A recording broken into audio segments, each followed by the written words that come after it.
Potentially the biggest health crisis in American history. 34% of American adults, 17% of our children are considered obese. Men can cry. So it's okay to be weak. Disturbing conclusion. Americans are not winning their battle against obesity. I might say something that bothers a lot of people. The warrior, our ancestors, the tribe leaders, the tribe, Spartans, all these people, right? They were always logical, calculated creatures.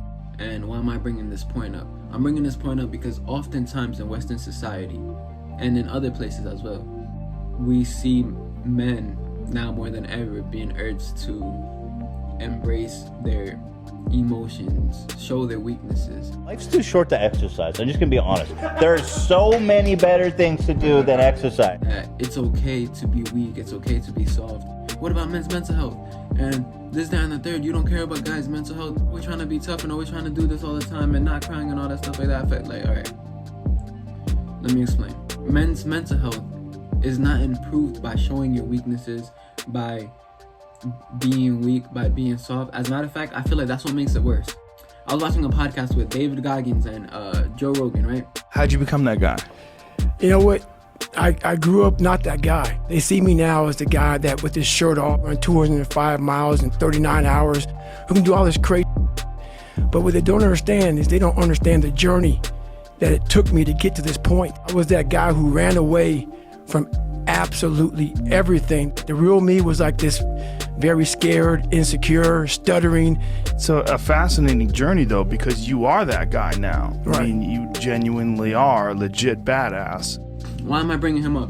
Because in this podcast, he talks about how he changed his life. Men do not need to be emotional to have better mental health. And people want to argue men's mental health. But I believe through sharpening your sword, meaning your mind and your body, that's where your true mental health is grown. That's where you feel better about yourself. What will you gain from feeling weak, from feeling soft, especially in the cutthroat dating society that we have now, where somebody could just swipe left, swipe right on you. Now the scale of competitiveness between men is a lot higher than it used to be, than it probably was in the 80s or 50s or even before that. In your daily life and things you want to achieve, what's going to separate you from the other men? What's going to separate you so that you can achieve what you want to, so you can be that guy, so you can be a great, you know what I'm saying? But you can't afford to base your life off of your feelings. Especially as a man, you will never grow that way. And you will feel worse about yourself. Then what? You're depressed because the decisions of you basing your life on your emotions instead of thinking logically clouded your judgment. But what does the true warrior do, the general? He marches forward with his men, regardless of his feelings, to win that battle and come out victorious. Which one is the more successful man? The man that's logical and calculated, or the emotional man that we see today? Obviously, it's not even a guess. Through sharpening your sword, that's how you're going to grow. Getting out your comfort zone is sharpening your sword, sharpening your mind, so that you can be able to cut through anything being life. Once you fall into that mindset of, oh, I feel sad, I feel anxious, I'm depressed, that's fine. Then you stay in that same spot where everybody else is at. I'm gonna take those feelings and I'm gonna use that as fuel, and I'm gonna keep on grinding. If I feel nervous, okay, great, then I'm gonna go do what I'm nervous about, so then I could just get it over with and mentally build myself. If I feel sad, all right, well, I'm gonna go grind it out in the gym and go deal with that. Or I'm gonna journal about it, or I'm gonna meditate on it, or I'm gonna pray about it, stuff like that, you know what I'm saying? Not just, oh, I feel sad, I'm gonna sit here and cry and eat unhealthily, eat all the comfort food and watch Netflix. Like, no, that's emotional thinking. That's not logical. That's not calculated. What's gonna benefit you? I mean, I'm pretty sure you guys know that I base like the warrior.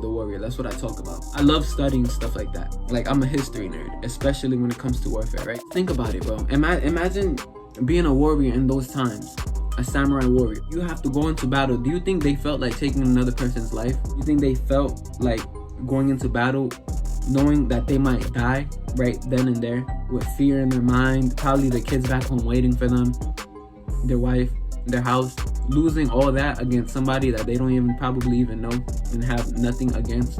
Practicing healthy habits, not because you feel like it, but because it's the logical thing to do. Not basing your life off of your emotions. gives you mental clarity. Sometimes the best things for us is the hardest things to do. But in a world where we have to compete for love, compete for position, compete to be great, what's gonna separate you? I'm gonna go do what I need to do to execute regardless of how I feel, because that's all fuel for me. Warriors of the past went into battle with death in their mind. Do you think that's something they felt like doing? You being one person and seeing a whole army stacked right in front of you, and then pushing forward regardless, but it's something that they needed to do to achieve their purpose. And that may be an extreme example.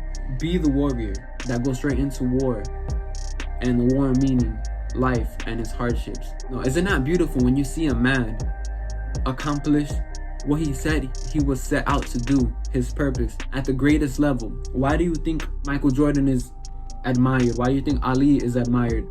Why do you think Michael Jackson is admired? Mike Tyson, all these people, they were praised because they worked regardless about how they felt. I have a challenge for you.